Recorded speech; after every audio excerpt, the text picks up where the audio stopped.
Suite de l'activation du compte LDAP, donc en fait on part du principe que votre messagerie est activée et nous allons maintenant l'utiliser. Donc sur le site de l'université ou celui du CES de Châteauroux, nous allons au même endroit. Donc en bas de la page, vous avez accès à différents outils. Donc pour l'instant, nous on va voir la messagerie. Donc, je vais sur courrier du personnel, ou ici c'est mon numéro professionnel. Donc ça c'est par défaut, vous inquiétez pas.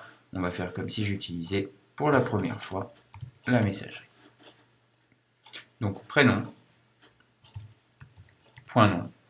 Ensuite, vous rentrez votre mot de passe. Donc c'est le mot de passe qui vous a été demandé lors de la création du compte LDAP. On vous demande de créer un mot de passe. Donc faites attention, puisque moi je n'ai pas la main sur les mots de passe au cas où il y aurait une panne ou un problème. Donc évidemment, il faut réinitialiser le compte. Donc c'est assez compliqué, fastidieux, voire lent. Donc évitez les mots de passe avec, on va dire, de la ponctuation, des points, ou je ne sais quoi, des tirets, points d'exclamation, etc. Vous me faites un mot de passe, déjà, vous allez vous rappeler, c'est la base, et surtout le plus simple possible. Donc, une fois qu'on a rentré prénom, point, le mot de passe, je me connecte. C'est tout simple. Donc, qu'est-ce qui se passe? Vous avez ici, tout simplement, votre messagerie qui apparaît.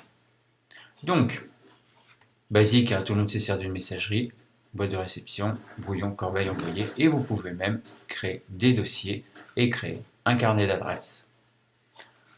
Je précise que cette messagerie est totalement personnelle, donc inviolable en principe, et il n'y a pas de raison là-dessus puisque c'est totalement sécurisé, et que de toute façon, vous ne serez contacté que par la scolarité ou d'autres personnes administratives de l'université que sur cette messagerie. C'est la messagerie de l'université d'Orléans. Donc les enseignants ou autres personnes contactent les étudiants via la messagerie universitaire pour aller dans une messagerie étudiante de l'université d'Orléans. Donc voici pour la messagerie, moi je vous laisse la découvrir, c'est relativement basique, il n'y a aucun souci. Par contre, une règle, vous n'oubliez pas de vous déconnecter après son utilisation. Très important. Donc quand vous êtes sur un poste, vous vous déconnectez. Et comme ça, voilà, personne ne peut utiliser derrière vous la messagerie. La prochaine séance, nous allons voir le NT.